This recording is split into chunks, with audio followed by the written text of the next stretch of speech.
ఎక్కడ పోయినా దొంగలాగా చూస్తున్నారు అంటున్నాడు ముఖ్యమంత్రి. మరి దొంగను దొంగలెక్క కాకపోతే ఎట్లా చూస్తారు? దొంగను దొంగలెక్కనే చూస్తారు. నోట్ల కట్టలతో దొరికిపోయిన దొంగను ఖచ్చితంగా దొంగనే అంటారు, దొంగనే చూస్తారు. ఒక విశ్వసనీయత లేని ఓటుకు నోటు దొంగను కాంగ్రెస్ అనే ఒక ఎర్రి పార్టీ గుడ్డిగా నమ్మి సీఎం చేసింది, కానీ ఖచ్చితంగా దేశంలో మిగతా వాళ్ళు మాత్రం నమ్ముతలేరు. మోసగాళ్లను దొంగలను దొంగలే అంటారు ముఖ్యమంత్రి గారు. ఖచ్చితంగా అది ఈరోజు కాదు, చివరి రోజు దాకా కూడా నీ పరిస్థితి అదే ఉంటుంది, యాది పెట్టుకోని చెప్తున్నా. తప్పు చేసింది దొంగ చేతికి తాళాలు ఇచ్చి కాంగ్రెస్ పార్టీ అధికారంలోకి వచ్చిన మొదటి 2 వారాల్లోనే శ్వేతపత్రం అనే అబద్ధాల జాతర మొదలుపెట్టినారు. మొదలుపెట్టుడు 6 లక్షల కోట్ల అప్పు అయిందని మొదలు పెడతాడు. ఇవాళ ముఖ్యమంత్రి గారు మరి ఎన్నిసార్లు మారుస్తారో ఆ అంకె కూడా మాకు కూడా అర్థమవుతలేదు. మొదలుపెట్టినప్పుడు డిసెంబర్ 2023లో 6 లక్షల చిల్లర కోట్ల అప్పు అని చెప్పిండు, కేసీఆర్ గారు చేసింది. ఇవాళ చెప్తున్నాడు నిన్న 8,29,000 కోట్లట. ఈ సంఖ్య రోజు రోజుకు మారుతూనే ఉంటుందా? సర్కార్ నడుపుతుండ్రా, సర్కస్ నడుపుతుండ్రా, ఏం నడుపుతున్నారు మీరు? 6 లక్షల కోట్లని చెప్పింది మీరే, మళ్ళీ ఇవాళ 8,29,000 కోట్లను అబద్ధం చెప్తుంది మీరే. అసలు వాస్తవం ఏంది? 4,17,000 కోట్లు మాత్రమే టీఆర్ఎస్ బీఆర్ఎస్ ప్రభుత్వం చేసిన అప్పు. 10 ఏళ్ల కాలంలో సంవత్సరానికి మేము చేసిన అప్పు కేవలం 40,000 కోట్లు మాత్రమే. 17 నెలల్లో నీ మంత్రులు నల్గొండకు పోయి తన గిరికెళ్ళి 100 కిలోమీటర్లు పోయేందుకు కూడా షేర్ ఆటో వాడినట్టు వాడుతున్నారు హెలికాప్టర్లు.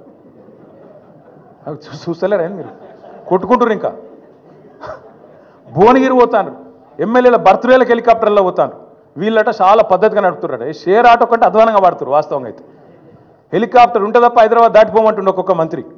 ఈ ఎకానమీ క్లాస్ అంటాడు ముఖ్యమంత్రి. నువ్వు ఎక్కే విమానం దిగే విమానం మేము చూస్తలేమా? అరే ప్రైవేట్ ఫ్లైట్లు, జల్సాలు, 7 విదేశీ యాత్రలు, మీ మంత్రుల హెలికాప్టర్ ట్రిప్పులు విడుదల చేయి, శ్వేతపత్రం విడుదల చేయి. అందుకే మాత్రం ఇక్కడ దాకా ఉపేక్షించడం ఇక మాత్రం ఊరుకోము.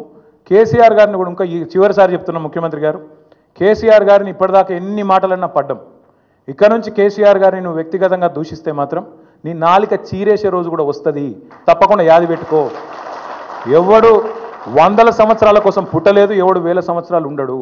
పక్కా చెప్తున్నాం, ముమ్మాటికి మళ్ళీ అధికారంలోకి వచ్చేది బీఆర్ఎస్ఏ. నువ్వు చేసిన నీ దిక్కుమాలిన పరిపాలన వల్ల అతలాకుతలమైన రాష్ట్రాన్ని మళ్ళా గాడిన పెట్టే సత్తా ఉన్న నాయకుడు కేసీఆర్ గారు మాత్రమే. అందుకే వాళ్ళ రాష్ట్ర ప్రజలు నీకు చేత కాకపోతే క్షమాపణ చెప్పు, అడ్డమైన హామీలు ఇచ్చినందుకు క్షమాపణ చెప్పి తప్పుకో.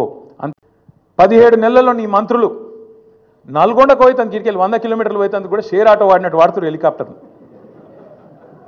చూస్తలేరా మీరు? కొట్టుకుంటారు. ఇంకా భువనగిరి పోతాను, ఎమ్మెల్యేల బర్త్డేలకు హెలికాప్టర్లో పోతాను. వీళ్ళట చాలా పద్ధతిగా నడుపుతున్నారట. షేర్ ఆటో కంటే అధ్వానంగా వాడుతారు వాస్తవంగా అయితే. హెలికాప్టర్ ఉంటే తప్ప హైదరాబాద్ దాటిపోమంటుండే ఒక్కొక్క మంత్రి. ఈ ఎకానమీ క్లాస్ అంటాడు ముఖ్యమంత్రి. నువ్వు ఎక్కే విమానం దిగే విమానం మేము చూస్తలేమా? అరే ప్రైవేట్ ఫ్లైట్లు, జల్సాలు, 7 విదేశీ యాత్రలు, మీ మంత్రుల హెలికాప్టర్ ట్రిప్పులు విడుదల చేయి, శ్వేతపత్రం విడుదల చేయి.